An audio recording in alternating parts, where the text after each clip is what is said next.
Sinbad രാജാവ് നായാട്ടുപ്രിയനാണ്. ഞാനൊരു കഥ പറഞ്ഞുകൊണ്ട് സമയം കളയുന്നതല്ല. ഈ വിഷയത്തിന്റെ പ്രവേശന പ്രഥമ ഒരു കവാടം എന്നുള്ള നിലയ്ക്ക് ഞാൻ ആ ചരിത്രം, ആ ഒരു കഥ നിങ്ങളോട് പറയുകയാണ്. സിൻബാദ് രാജാവ് നായാട്ടുപ്രിയനാണ്. ഒരവസരത്തിൽ തന്റെ പ്രിയപ്പെട്ട അനുയായികളെ, സൈന്യത്തെ, തന്റെ പട്ടാളക്കാരെ വിളിച്ചു കൂട്ടിക്കിട്ടു പറഞ്ഞു, ഞാൻ നായാട്ടിന് പോവുകയാണ്, നിങ്ങളും കൂടെ വരിക. അങ്ങനെ എല്ലാവരും കൂടി അവരുടെ കുതിരപ്പുറത്തും കഴുതപ്പുറത്തുമായി നായാട്ടിന് പോകാൻ വേണ്ടി തീരുമാനിച്ചിറങ്ങുമ്പോഴാണ് ഈ സിൻബാദ് രാജാവ് പറഞ്ഞു, ഒരാള് പോലും തങ്ങളുടെ മുമ്പിൽ എത്തപ്പെടുന്ന ഒരു മൃഗങ്ങളെയും വിട്ടുകളയാൻ പാടില്ല. ഏതെങ്കിലും മൃഗത്തെ ആരെങ്കിലും വിട്ടുകളഞ്ഞാൽ അവനെ ഞാൻ കൊന്നുകളയുമെന്ന് പറഞ്ഞ സിൻബാദ് രാജാവ് തന്റെ കുതിരപ്പുറത്ത് കയറി അദ്ദേഹം യാത്ര തുടർന്നു. പിന്നാലെ ഒരുപാട് സൈന്യം ഇങ്ങനെ യാത്ര തുടരുകയാണ്. അങ്ങനെ പോയിക്കൊണ്ടിരിക്കുന്ന സമയത്താണ് അദ്ദേഹത്തിനൊരു വേട്ടപ്പക്ഷി ഉണ്ടായിരുന്നു. ആ പക്ഷിയുടെ പ്രത്യേകത, എവിടെ ഏത് കാടിന്റെ ഉള്ളിലും മറഞ്ഞിരിക്കുന്ന മാൻപേടയും അതുപോലെ തന്നെ മറ്റുള്ള മൃഗങ്ങളെയെല്ലാം ഈ വേട്ട പക്ഷി കൊണ്ടുചെന്ന് കാണിച്ചു കൊടുത്ത് അതിനെ അമ്പെയ്തു വീഴ്ത്തി അദ്ദേഹം പൊരിച്ചും അതുപോലെ വേവിച്ചും ചുട്ടും തിന്നുന്ന ഒരു നായാട്ടുപ്രിയനായ സിൻബാദ് രാജാവ്. അദ്ദേഹം യാത്ര തുടരുന്ന സമയത്ത് ഒരു മാൻപേട തന്റെ മുന്നിൽ വന്ന് പ്രത്യക്ഷപ്പെട്ടു. സാധാരണ നമുക്കറിയാം, മാൻപേട ആളുകളെ കാണുമ്പോൾ പെട്ടെന്ന് ഓടി ഒളിക്കാറുണ്ട്. ഈ മാൻപേടയെ, ഈ രാജാവിന്റെ മുമ്പിൽ എത്തപ്പെട്ട മാൻപേട പെട്ടെന്ന് തന്നെ രണ്ട് കൈകൾ, അതല്ലെങ്കിൽ രണ്ട് മുൻകാലുകൾ തന്റെ ഉടലിനോട് ചേർത്ത് വെച്ചിട്ട് രാജാവിന്റെ തലക്കുമീരെ ചാടി രക്ഷപ്പെട്ടു ആ മാൻപേട. ഇത് കണ്ടപ്പോൾ അനുയായികൾ പൊട്ടിച്ചിരിച്ചു. എന്താണ് കാര്യമെന്ന് ചോദിച്ചപ്പോൾ അനുയായികൾ പറഞ്ഞു, ഏതെങ്കിലും ഒരാൾ മൃഗത്തെ വിട്ടുകളഞ്ഞാൽ കൊല്ലുമെന്നല്ലേ നിങ്ങൾ പറഞ്ഞത്, അതുകൊണ്ട് നിങ്ങൾ എങ്ങനെയാണ് നിങ്ങളെ കൊല്ലുന്നത് എന്ന് ചോദിച്ച് ആക്ഷേപിക്കുന്ന സമയത്ത് രാജാവിന് ദേഷ്യം വന്നു. രാജാവ് ഉടൻ തന്നെ തന്റെ വേട്ടപ്പക്ഷിയോട് ആംഗ്യം കാണിച്ചു. ആ വേട്ടപ്പക്ഷിയോടുള്ള സ്നേഹത്തിന്റെ അടയാളമാണ് അതിന് കുടിക്കാൻ പോലും വെള്ളം കൊടുക്കുന്നത് കഴുത്തിൽ തൂക്കിയിട്ടിരിക്കുന്ന സ്വർണപാത്രത്തിലാണ്. അങ്ങനെ സിൻബാദ് രാജാവ് കുതിരപ്പുറത്ത് കയറി, വേട്ടപ്പക്ഷി മുന്നാലെ പാറി പറന്നു. അവസാനം ആ പക്ഷി കാണിച്ചു കൊടുത്തു മാൻപേടയെ. മാൻപേടയെ എയ്തു വീഴ്ത്തിയ സിൻബാദ് രാജാവ് ആ മാൻപേടയെ പിടിക്കാൻ വേണ്ടി ഓടുന്ന പരിശ്രമത്തിന്റെ, ആ അശ്രാന്ത പരിശ്രമത്തിന്റെ ഒരു അവസാനം വിശ്രമത്തിനു വേണ്ടി ഒരു മരത്തിന്റെ ചുവട്ടിൽ അദ്ദേഹം ചാരിയിരുന്നു അത്രേ. ആ സമയത്ത് ആ മരത്തിന്റെ ചുവട്ടിലൂടെ വെണ്ണയ്ക്ക് സമാനമായ വെള്ളം ഒഴുകുകയാണ്. എണ്ണയ്ക്ക് സമാനമായ കട്ടിയുള്ള പാനീയം ഇങ്ങനെ ഒഴുകിക്കൊണ്ടിരിക്കുകയാണ്. സിൻബാദ് രാജാവ് ഉടൻ തന്നെ വേട്ടപ്പക്ഷിയെ കയ്യാട്ടി വിളിച്ചു അടുത്തേക്ക് വന്നു. അതിന്റെ കഴുത്തിൽ കിടക്കുന്ന സ്വർണപാത്രം അഴിച്ചെടുത്ത് ആ വെണ്ണയ്ക്ക് സമാനമായ വെള്ളമെടുത്ത് തന്റെ കുതിരയ്ക്ക് കുടിക്കാൻ കൊടുക്കുമ്പോൾ ആ പക്ഷി വന്ന് ചിറക് കൊണ്ട് തട്ടിക്കളഞ്ഞു. ദേഷ്യം വന്ന രാജാവ് പെട്ടെന്ന് ആ പാത്രമെടുത്തു, വെള്ളമെടുത്തിട്ട് ഇനി ആദ്യം പക്ഷിക്ക് കൊടുക്കാതെ കുതിരയ്ക്ക് കൊടുത്തത് കൊണ്ടാകണം ദേഷ്യപ്പെട്ടതെന്ന് മനസ്സിലാക്കിയിട്ട് കുതിരയ്ക്ക് കൊടുക്കാതെ പക്ഷിക്ക് കൊടുത്തപ്പോൾ ആ പക്ഷിയും തട്ടിക്കളഞ്ഞു. മൂന്നാമത് ആ സ്വർണപാത്രം എടുത്തു, വെള്ളമെടുത്തിട്ട് തന്റെ ചുണ്ടോട് ചേർത്ത് വെക്കുമ്പോഴും ആ പക്ഷി തട്ടിക്കളഞ്ഞു. ദേഷ്യം വന്ന രാജാവ് ആ പക്ഷി അടുത്തേക്ക് വിളിച്ച് രണ്ട് ചിറകും അറുത്തു കളഞ്ഞു. സങ്കടത്തോടെ ഒരു നിമിഷം തന്റെ ക്രോധം, തന്റെ ദേഷ്യം, തന്റെ കോപം, തന്റെ കലിയടക്കാൻ കഴിയാതെ ആ പക്ഷിയെ അറുത്തുകളഞ്ഞ ദേഷ്യത്തോടെ അദ്ദേഹം സങ്കടപ്പെട്ടുകൊണ്ട് തന്റെ മടിയിലെടുത്ത് കിടത്തിയിട്ട് പക്ഷിയുടെ മുഖത്തേക്ക് നോക്കുമ്പോൾ പക്ഷി രാജാവിന്റെ മുഖത്ത് നോക്കിയില്ല, മറിച്ച് ആ വൃക്ഷത്തിന്റെ മുകളിലേക്ക് നോക്കി നിൽക്കുകയാണ്. എന്താണ് അത്ഭുതമെന്നറിയാൻ രാജാവ് വൃക്ഷത്തിന്റെ മുകളിലേക്ക് നോക്കുമ്പോൾ കാണുന്നത് ഉഗ്രവിഷമുള്ള സർപ്പം ആ വൃക്ഷത്തിന്റെ മുകളിൽ ഇങ്ങനെ ഒരുപാട് കുഞ്ഞുങ്ങളുമായിട്ട് മരത്തിന്റെ ചില്ലയിൽ കിടക്കുകയാണ്. ആ വൃക്ഷത്തിന്റെ ശിഖരത്തിൽ ചില്ലകളിൽ നിന്ന് ഈ പാമ്പിന്റെ വിഷം കലർന്ന വെള്ളമാണ് വെണ്ണയ്ക്ക് സമാനമായി മരത്തിന്റെ ചുവട്ടിലൂടെ ഒഴുകിക്കൊണ്ടിരുന്നത്.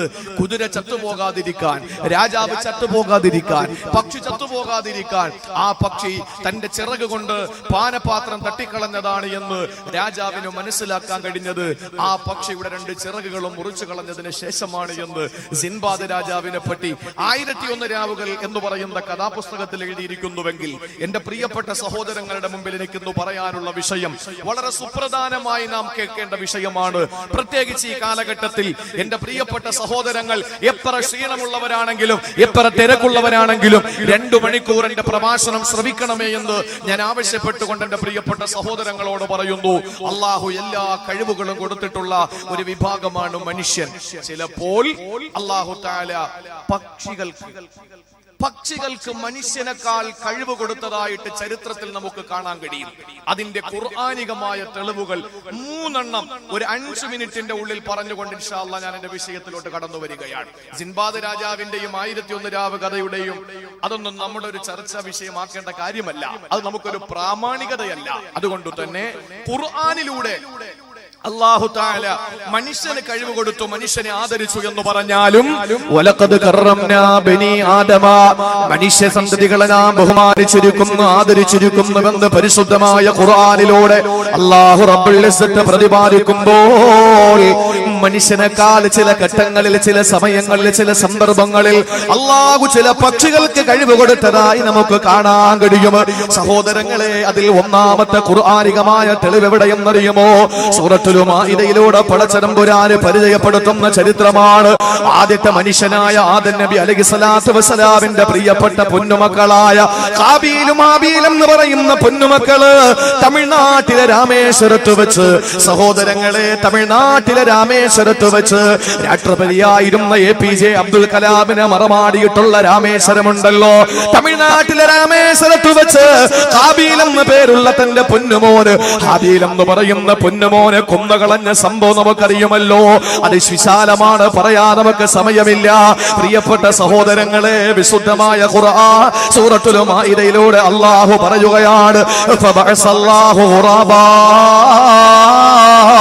തന്റെ സഹോദരനെ, തന്റെ കൂടപ്പിറപ്പിനെ ഒരു വേള കൊന്നുകളഞ്ഞിട്ട് ഒരു പെണ്ണിന്റെ തൊലിവെളുപ്പിന് വേണ്ടിയിട്ട് അസൂയയുടെ പേരില് ഒരു പെണ്ണിന് വേണ്ടിയിട്ട് എന്റെ ശബ്ദം ശ്രവിക്കുന്ന കാസർഗോഡ് ജില്ലയിലെ സഹോദരങ്ങളോട്, സഹോദരിമാരോട് പറയാനുള്ളത്, ആദ്യമായി ലോകത്ത് നടന്ന കൊലപാതകം എന്തിനു വേണ്ടി കിട്ടുന്നറിയോ? പണത്തിന് വേണ്ടി കിട്ടല്ല, പ്രശസ്തിക്ക് വേണ്ടി കിട്ടല്ല, അധികാരത്തിന് വേണ്ടി കിട്ടല്ല. പ്രിയപ്പെട്ടവരെ, എന്തിനാണ് ആദ്യത്തെ കൊലപാതകം നടന്നതെന്നറിയോ? അത് പെണ്ണിന് വേണ്ടി കിട്ടാണ്. ഒരു തൊലിവെളുത്ത പെണ്ണിനോടൊപ്പം ഒരു രാത്രി ഒന്ന് കിടക്കാൻ വേണ്ടി കിട്ടാണ്.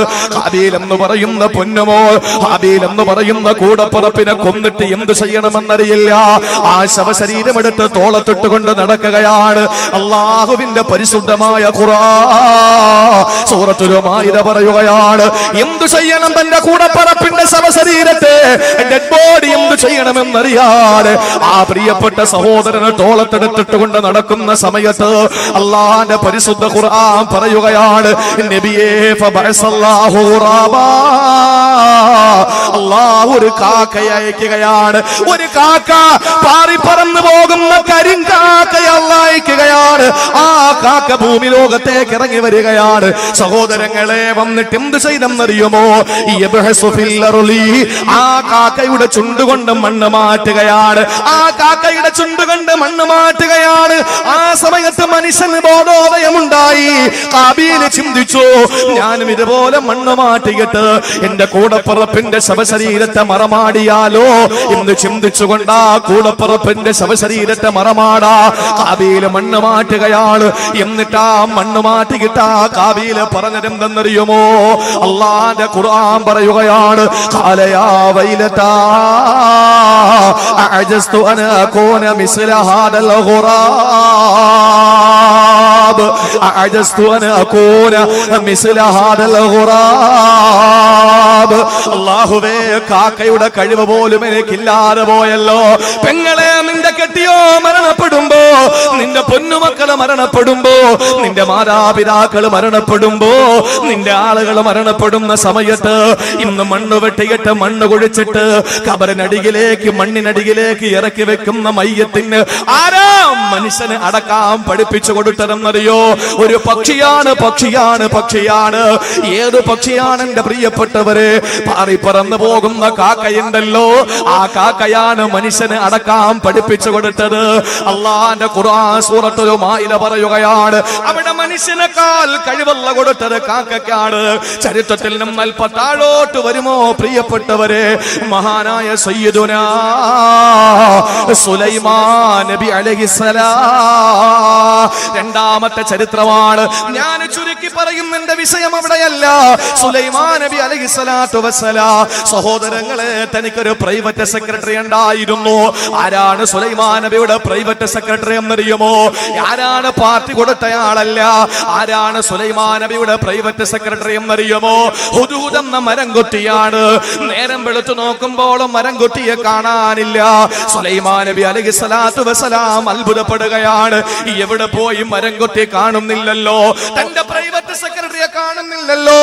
സുലൈമാൻ നബി അത്ഭുതത്തോടെ നോക്കി നിൽക്കുമ്പോൾ അല്ലാഹുവിന്റെ ഖുർആൻ സൂറത്തുൻ നംൽ പറയുകയാണ്, ഫമകസ ഗൈറ ബഈർ. കുറച്ച് സമയം കഴിഞ്ഞപ്പോ പക്ഷി പാറി വരികയാണ്. എന്നിട്ട് സുലൈമാൻ നബിയോട് പറയുകയാണ്, അഹതു ബിമാ ലം തുഹിതു ബിഹി വജിതുക മിൻ സബഇൻ ബിനബഈഖി. അങ്ങ് ബൽഖീസ് രാജ്ഞിയുടെ കൊട്ടാരത്തിന്റെ കഥ പറഞ്ഞുകൊണ്ട് ഏത് സുലൈമാൻ നബിയാണ്? അല്ലാഹു കാറ്റിനെ പോലെ കീഴ്പ്പെടുത്തി കൊടുത്ത, ജിന്നുകളെ പോലെ കീഴ്പ്പെടുത്തി കൊടുത്ത സുലൈമാൻ നബി അലൈഹിസ്സലാത്തു വസ്സലാം എന്ന ലോകമടക്കി ഭരിച്ച 4 ചക്രവർത്തിമാരാണ്. ഇന്ന് അമേരിക്കൻ പ്രസിഡന്റ് ഡൊണാൾഡ് ട്രംപ് 45ാമത്തെ പ്രസിഡന്റായി. 72 വയസ്സുകാരനായ ഡൊണാൾഡ് ട്രംപ് വെള്ളക്കാരന്റെ വംശീയ വെറിയോടെ കയറി വന്ന ഡൊണാൾഡ് ട്രംപ് പ്രിയപ്പെട്ടവരെ അധികാരത്തിലെത്തിയപ്പോൾ താനാണ് ലോകം മുഴുവനും ഭരിക്കുന്നതെന്ന് പറഞ്ഞപ്പോൾ ഡൊണാൾഡ് ട്രംപ് ലോകമടക്കി ഭരിക്കുന്നവരിൽ 4 പ്രധാനികൾ ഉണ്ടായിരുന്നു. നീ ഒരു അമേരിക്കയല്ല ഭരിക്കുന്നത്, 70 രാജ്യങ്ങളിൽ നിന്ന് 85 ലക്ഷത്തോളം മുസ്ലിമീങ്ങള് ഇന്ന് അമേരിക്കയിൽ താമസിക്കുകയാണ്. ചിന്തിക്കണം, 70 രാജ്യങ്ങളിൽ നിന്നായി 85 ലക്ഷത്തോളം മുസ്ലിമീങ്ങൾ ഇന്ന് ഡൊണാൾഡ് ട്രംപിന്റെ അമേരിക്കയിലുണ്ട്. ഈ ഡൊണാൾഡ് ട്രംപ് അമേരിക്കയിലുള്ള മുഴുവൻ മുസ്ലിമീങ്ങളെയും ഉന്മൂലനം ചെയ്യുമെന്ന് പറയുമ്പോൾ നല്ല റാഹത്തായിരുന്നു. അമേരിക്കൻ പ്രസിഡന്റ് 85 ലക്ഷം മുഅ്മിനീങ്ങളെയും അമേരിക്കയിൽ നിന്ന് ഉന്മൂലനം ചെയ്യുമെന്ന് പറഞ്ഞപ്പോൾ പ്രിയപ്പെട്ട സഹോദരങ്ങളെ അത്ഭുതപ്പെട്ടിരിക്കുകയാണ്. ലോകമടക്കി ഭരിച്ചത് താനാണെന്ന് വാശി പിടിക്കുമ്പോ ഇല്ല, ലോകമടക്കി ഭരിച്ച 4 ചക്രവർത്തിമാരാണ്. അതിൽ 2 പേര് മുസ്ലിമീങ്ങളാണ്, 2 പേര് അമുസ്ലിമീങ്ങളാണ്. മുസ്ലിമീങ്ങളായ 2 പേരിൽ ഒരാളല്ലേ മഹാനായ സുലൈമാൻ നബി അലൈഹിസ്സലാം. സുലൈമാൻ നബി അലൈഹിസ്സലാത്തു വസ്സലാം ലോകമടക്കി ഭരിച്ചപ്പോൾ ജിന്നുകളെ അല്ലാഹ് കീഴ്പ്പെടുത്തി കൊടുത്തു. ആരാണ് ജോലിക്കാര്? ജിന്ന് വിഭാഗമാണ്. ഹുദൂദ് എന്ന മരം കൊത്തിയാണ് പ്രൈവറ്റ് സെക്രട്ടറി. പക്ഷേ സുലൈമാൻ നബി കാണാത്ത അത്ഭുതം ആ മരം കൊത്തി കണ്ടുപിടിച്ചെങ്കിൽ അല്ലാഹു സുലൈമാൻ നബി എന്ന ചക്രവർത്തിയെക്കാൾ കഴിവല്ല കൊടുത്തത് കേവലം ഒരു മരം കൊത്തിക്കാണ്.